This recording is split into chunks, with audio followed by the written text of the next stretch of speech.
сапта турат, ал өзү имам болуп. Анын аялы өзүнүн аялы. Жана мамасы артында туруп намаз окуп атышты да, тарых намазынчы. Тиги сурап атат. Ошол чоочун киши тууган эле болот экен, бирок махрам эмес да аялыначы. Ошондо бир бөлмөдө намаз окуганыбыз дурус элеби деп сурап жатат. Ооба, намаз окуса болот. Негизгиси эркек киши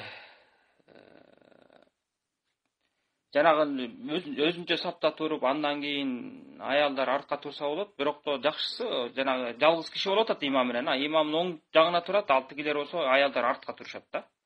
Ооба, ана боло берет. Махрам деген ал шариатта тыюу салынган нерсе, ошол махрам эмес киши аял чоочун башка аял менен жалгыз калуу, ошол гана тыйылат да. Анан башка жанында анан эгерде ал аял киши хижаб кийип, шариаттын хижабын, анан өзүнүн жанында махрамы болсо, анан жанында башка эркек болсо, ал тыюу салынбайт.